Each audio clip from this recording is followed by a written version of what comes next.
Wow. I guess it's Abraham's time to receive gifts. Here's a little gift for you from Whole Foods. How nice is that? There's a little agenda. No. Oh, it's a trick. Don't bring gifts. Thank you for this one. Don't bring gifts. Thank you for this one. You're welcome. Don't bring gifts. Thank you for this one. It happened. Don't bring gifts. I'm so glad to be here. This is an amazing experience. What's on your mind?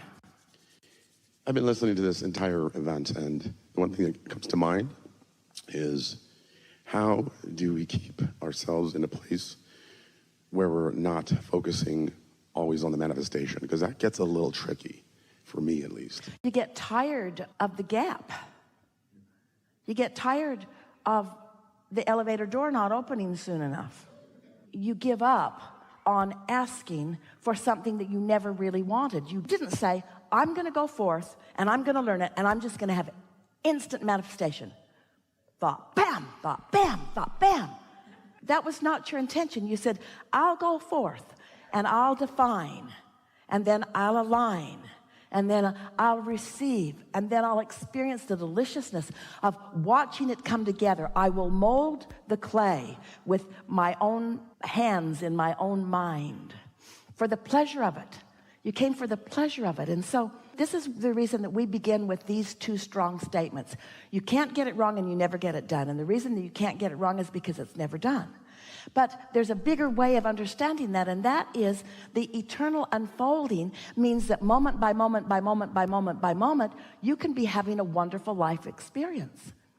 When you think about it, if you have decided that you're going to calibrate yourself for what's coming in the day, and in the moment of the calibration, you're taking pleasure.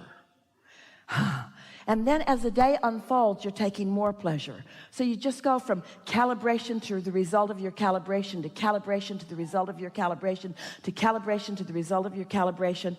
In a while, you get into such a rhythm and you feel such profound blessedness that now you begin to live the way you intended when you decided to come here to begin with.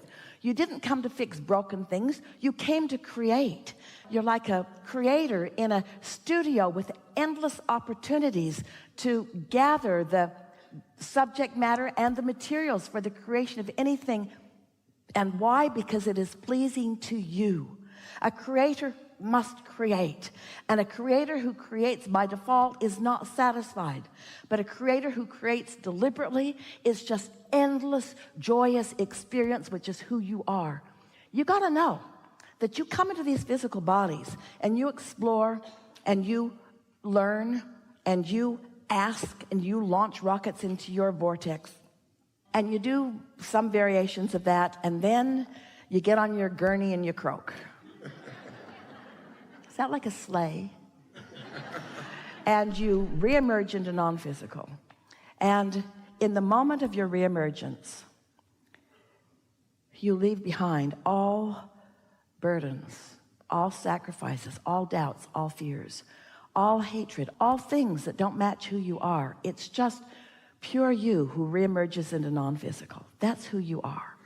And then you come back into physical experience again. From that vantage point, can you imagine what your attitude must be when you decide to come again? Can you think about what kinds of things you're saying? You're saying, oh good, I get to explore, I get to decide, I get to gather new materials, I get to gather new information, I get to be new, I get to find new things to, yes, yes, yes, yes, yes. Not one of you is saying, clean it all up and then I'll go. Get the bugs all worked out of it and then I'll come, because you don't feel lazy because nothing is ever pushing against you from that vantage point. You feel invigorated and renewed and eager and ready and willing, you see. And so now you're here in this physical body, as you're now acclimating and calibrating yourself to who you really are. You're like reborn into that feeling that you had when you decided to come. And it's for the pleasure of it. We like to say, oh, the awesome power of non-resisted thought, because when you allow yourself calibrations to pure positive energy, and there's no resistance in your vibration, it is powerful, because people who are watching you can't figure it out. How does that go so well for you? How does that happen? Esther has a new house, which means she has an insurance policy because they insisted, and she doesn't care. She has a lot of insurance policies because it's sort of required, but she needed a landline before the alarm system could be in place, and the alarm system had to be in place before she could get the certificate to give to the insurance company. And she just hadn't had time. She's been everywhere and everywhere and everywhere. And so she thought, well, things are always working out for me. Things are always working out for me. So then this nice man who's programming her house and making the lights work and so forth, she hears him on the phone with the alarm company. And he said these words, "This is the nicest lady I've ever met." And Esther's thinking, I should be recording this. She liked hearing it. And then he said, what we really need is the certificate. But I don't yet have the landline because Spectrum is holding it up, and I don't yet have the alarm activated. But what I really need is the certificate. Oh, thanks, that'll be good. And the man sent the certificate. Don't tell anyone. But he hung up the phone and he said, wow, that was easy. That was easy. That's not how it is usually going, but that was easy. And we want you to understand that everything should be that easy. What you want should come right to you. And you say, oh, it shouldn't come because I wasn't born into a wealthy family. Oh, it shouldn't come. I don't have any inheritance. Oh, it shouldn't come. I don't have any strong skill set that I can sell for a lot of money. Abundance should not come to me. And we say, what in this equation causes you to pick out the bogus thought process that says, I have to justify this thing I want through this and this and this and this?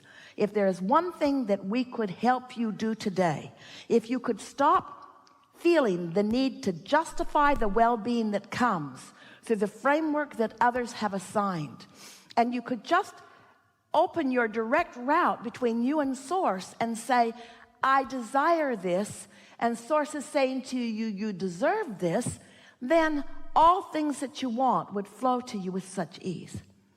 We also want you to understand that you just didn't come for the alarm certificate. Esther came for the pleasure of that relationship. She came for the pleasure of overhearing that phone call. She came for all the things that came before that even came. She came for the confirmation of the ease of this and the ease of this and the ease of this. You want continual confirmation of the blessedness that is you. That's what you want. Continual confirmation of the worthiness that is you. But you got to calibrate to it. And you can't feel guilty, and you can't feel ugly, and you can't feel mean, and you can't feel disadvantaged, and you can't feel taken advantage of, and calibrate to those blessings that are yours to receive. You got to let go of this burdensome now with all of its tentacles into things that you remember, and just stand fresh in the world, just you and Source energy and your vortex that is full of things that you've already picked out for yourself. And then on a regular basis say, I think I'd like some of that and that and that and that and that today. I think I'll calibrate to some of that. And then your inner being says, we hear you, we're on it, and you're in a good mood, so watch for it. That's how it works. It's not different from that. That's how it works. So there are some premises that you have to sort of give up on. You have to give up on the premise that you're unworthy here to prove worthiness. Where do you get this stuff? You notice no matter how worthy you try to be, it's never worthy enough. The good stuff just keeps holding itself apart because those aren't the rules of the game. The rules of the game are, you're good, what do you want? Here it is. Those are the rules of the game. And you say, well, I learned some other rules. I'm bad. Here's what I want. It's not coming. Say, no. You pick those up from your mother. You pick those up from other physicals. You pick those up from those who had already figured out how to deprive themselves before you got here. Don't listen to them. Can't you see how miserable they are? How's it working out for them? How's it working out for them? You're good. You have desires. Source will guide you through the path of least resistance to it. And the most wonderful thing about that is you get to play. You get your hands in the clay. You get your hands in the clay. The artist who paints the painting has a way more delicious relationship with it than the person who goes to the store and buys it. And it doesn't mean that it's not a lovely thing to buy the painting, but oh, to have felt it. The person who creates the poem has a way deeper, richer relationship with it than those of you who enjoyed it and were entertained by it. You are creators. You're creators. You're not observers. You're not regurgitators. You're creators. You are molders. You are evidence gatherers and decipherers and deciders, and you figure it all out because you have the resonance factor within you. You can feel when you're resonant or calibrating to who you really are, and you can feel when you're not. It's just that simple.